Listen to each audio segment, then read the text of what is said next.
Bom, e aí, pessoal? É, Vamos falar um pouco aqui sobre essa prática de dipolos ômicos e não ômicos, que é o tema do laboratório nosso dessa semana, nosso segundo experimento, tá? O que a gente vai fazer então nesse experimento? A gente vai discutir um pouco a lei de Ohm e evidenciar o caráter linear da lei de Ohm, tá? Vamos ver como é que é o comportamento entre corrente e tensão para dipolos que são ômicos e não são ômicos. E aí a gente vai se familiarizar com o caso do LED e vai verificar o comportamento dele quanto à ohmicidade, se ele é um dispositivo ôhmico que satisfaz a lei de Ohm ou não, ok? Então a lei de Ohm ela é enunciada por essa expressão, uma expressão que caracteriza que a relação entre a tensão e a corrente é uma relação linear, certo?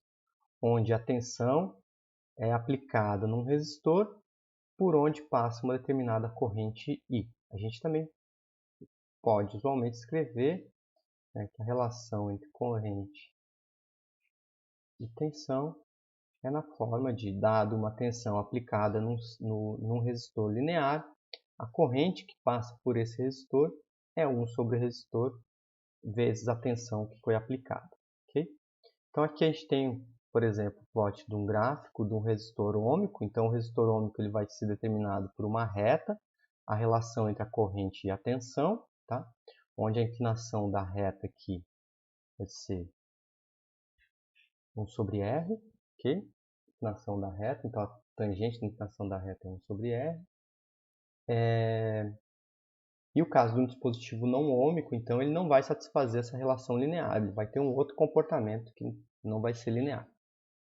Então aqui a gente está aplicando uma corrente, uma tensão contínua, né? Está aplicando vários valores de tensão e está medindo qual que é o valor da corrente.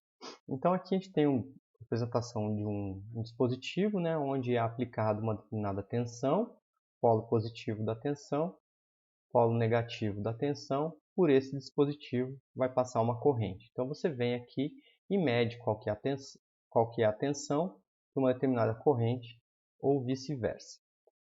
O resistor, então, que é um dos elementos que a gente vai estudar, o resistor, então, é linear, ele é um dispositivo, né, encontrado em circuitos lineares e ele oferece resistência à passagem de corrente. Então, nesse resistor ocorre uma queda de potencial sobre ele, né, uma queda na diferença de potencial sobre o resistor, né, por causa da resistência dele. Né? Então, a resistência dele vai determinar qual é a corrente que passa nesse dispositivo. Okay? A resistência de um resistor, então, pode ser determinada por é chamado de código de cores. Então, os resistores eles têm essa forma, né? Eles têm essa expressão como está determinado aqui na figura, né? Onde o valor da resistência é determinado pelas cores dessas faixas aqui. Onde a primeira faixa fala qual é o primeiro algarismo da resistência, a segunda faixa qual é o segundo algarismo, a terceira o fator multiplicador, e essa quarta, que sempre vai estar um pouco mais distante, fala qual é a tolerância, ou seja, qual que é a, a incerteza sobre esses valores determinados pelas faixas. Certo? Aqui então tem a tabela com os valores, né? Primeiro anel, se ele tiver marrom, por exemplo, o dígito, o algarismo vai ser o 1, se ele tiver vermelho vai ser o 2, tanto para o primeiro quanto o segundo. O terceiro é um fator multiplicador, aí você pode multiplicar por 1, por 10, por 100, por 1000, etc. Tá? E o outro vai ser os valores de tolerância, ou seja, uma incerteza de 5%, de 1%, de 2%, de 10% ou de 20%, dependendo de qual for a cor. Por exemplo, se a gente tiver um resistor que ele tem uma primeira faixa de cor preta, uma segunda faixa de cor marrom, uma terceira faixa de cor vermelha e uma quarta faixa de cor ouro. Como que a gente calcula qual é a resistência dele? Se a primeira for preta, o primeiro algarismo vai ser o 0. Então aqui a gente vai pôr lá que a resistência desse exemplo, ele tem o primeiro algarismo como 0. A segunda faixa de cor marrom. Marrom, então, a segunda faixa vai ser o algarismo 1. Então aqui, 0, 1. A terceira faixa, se for de cor vermelha, o fator multiplicador vai ser 10 ao quadrado. Então aqui vezes 10 elevado ao quadrado ohms. Essa é a resistência dele. A quarta faixa vai dizer qual é a incerteza. A incerteza, então, nesse exemplo, é de 5%. Então, ele tem 1 vezes 10 ao quadrado ohms, mais ou menos 5%. Ok? Então, por exemplo, a gente pode escrever que essa resistência é igual a 1 vezes 10 ao quadrado, né, ou 100, mais ou menos 5% ohms, ok? Onde 5% é a tolerância sobre esses 100 ohms, né? Ou seja, 5 ohms. Então, isso é assim que vocês vão fazer para ler qual é a resistência do resistor que se encontra no dispositivo que está na bancada de vocês, tá? Então, você tem que olhar lá. O LED. Outro dispositivo que vai estar no circuito é o LED. Então, como eu falei, né, como tem um resistor no circuito, vai ter uma queda de tensão sobre o LED. Né? O resistor ele vai resistir sobre a passagem de corrente no circuito. Os diodos, né, o caso do LED, o LED é um diodo que é chamado de diodo emissor de luz. Então, a sigla LED significa diodo emissor de luz em inglês, ok? E a gente vai discutir um pouco como é a estrutura desses diodos. Não sei se vocês têm matéria de eletrônica, né? Mas o diodo ele é formado por uma dopagem entre dois materiais que formam uma região entre eles, que é chamada de zona de depleção. Essa dopagem é feita sobre um semicondutor. Usualmente é usado o silício ou o germânio. Um semicondutor ele possui um gap entre a banda de valência e a banda de condução. Então tem uma região proibida aqui onde os elétrons não ocupam esses valores de energia. Então eles saem da banda de valência, vão para a banda de condução e conduzem corrente elétrica quando uma certa energia for doada para esses elétrons. Então se você der uma energia, que nesse exemplo aqui está chamado de EG, para um determinado material, certo? Ou aplicar um campo elétrico, uma diferença de potencial, fazendo com que apareça essa diferença de energia, os elétrons vão sair da banda de valência, né, ganhando essa energia, vão para a banda de condução e vão passar a conduzir corrente elétrica. Entretanto, se essa energia, a energia dada não for o suficiente, esse material vai se comportar como um isolante, ou como um dielétrico. Então, os semicondutores, eles apenas conduzem corrente elétrica sob algumas circunstâncias. Tá? Então, essa capacidade que a gente tem de dopar um material, né?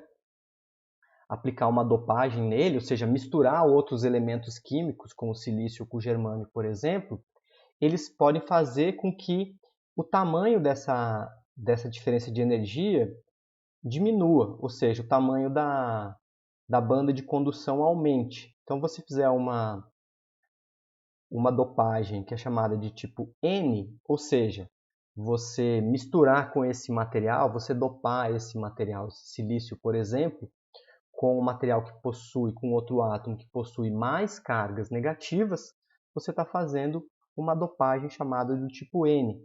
E aí, você vai aumentar o tamanho da banda de condução, fazendo então com que seja mais fácil conduzir corrente elétrica. Outro tipo de dopagem é dopagem do tipo P.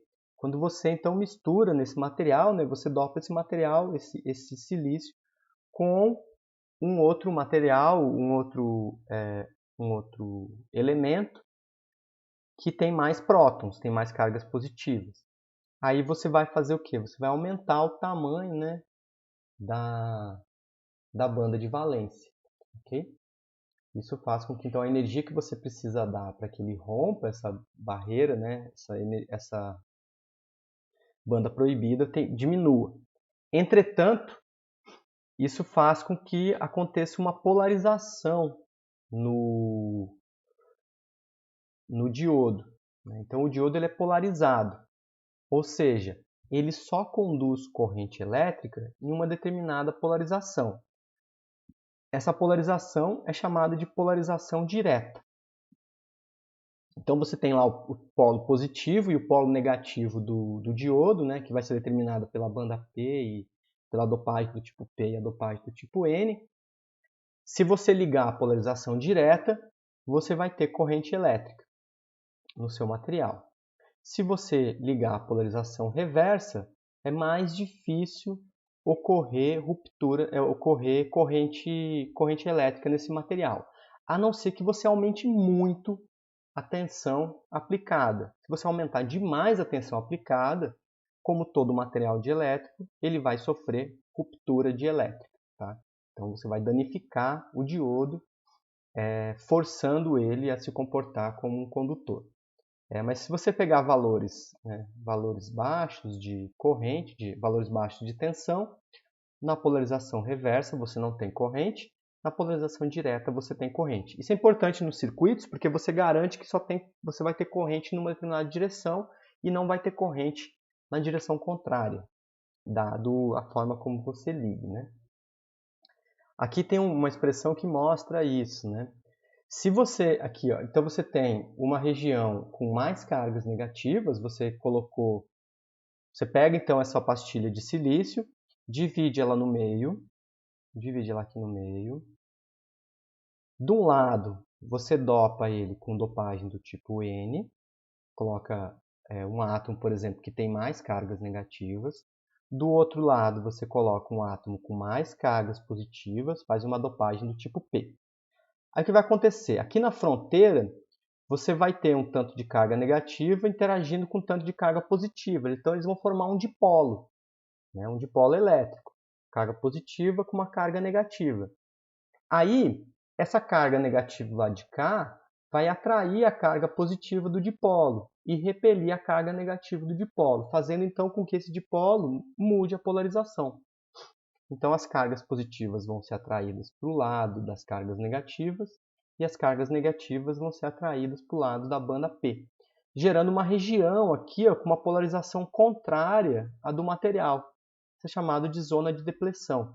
É ela que faz com que o diodo possua esse comportamento. Tá? Então, quando você liga um polo, por exemplo, o polo positivo da sua fonte desse lado e o polo negativo da sua fonte desse lado, né?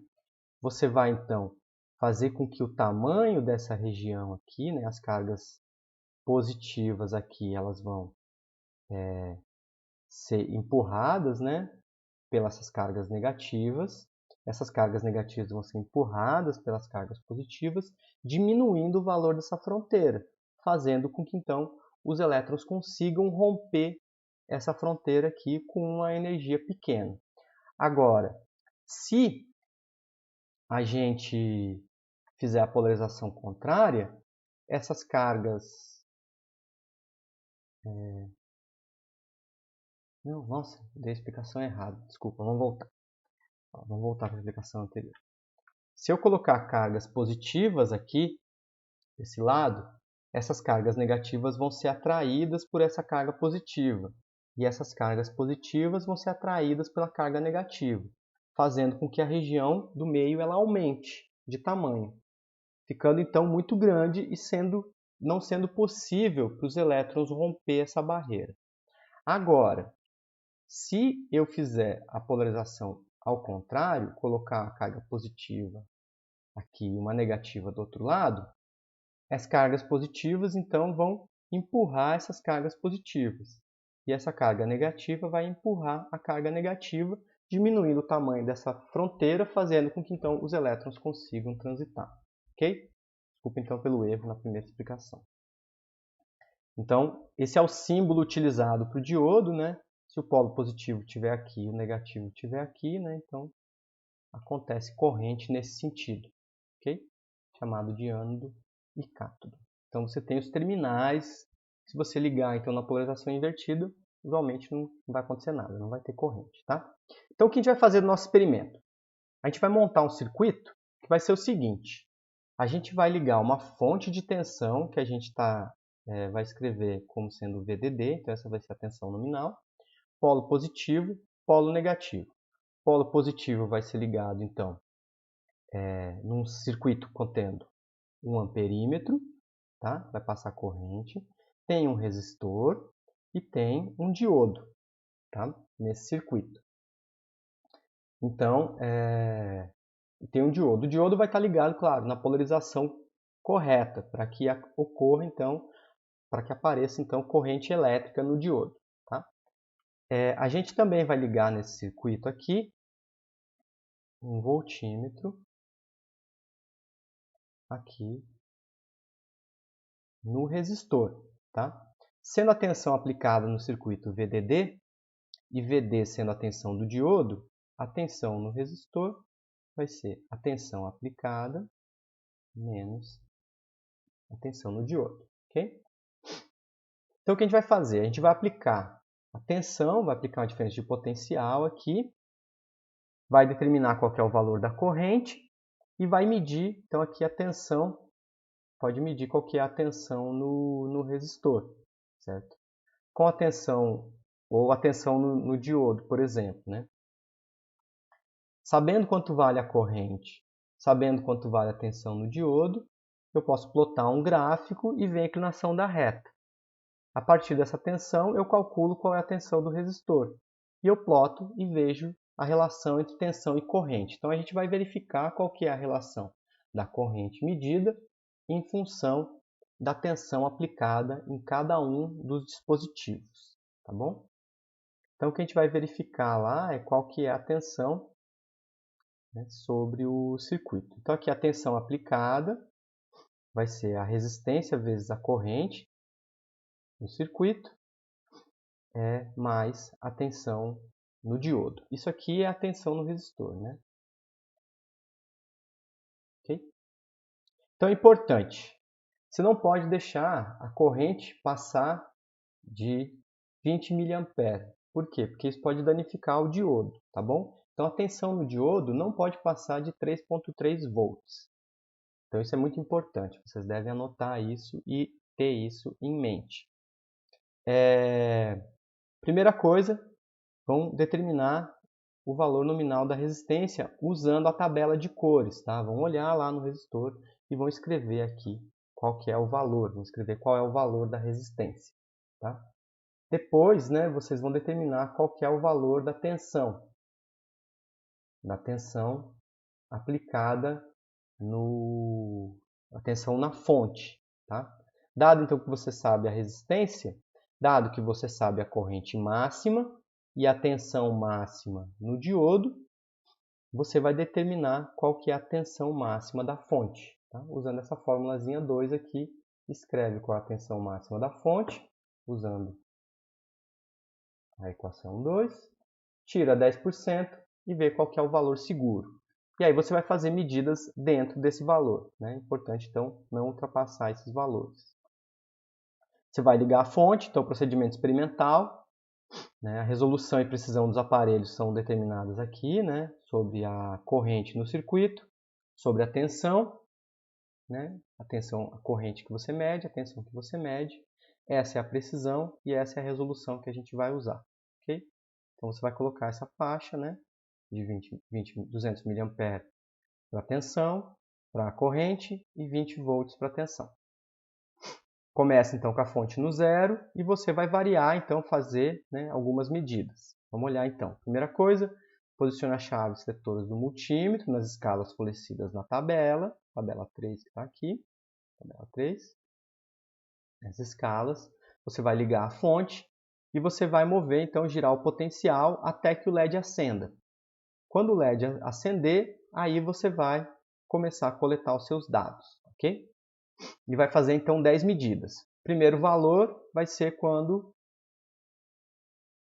o LED começou a emitir luz.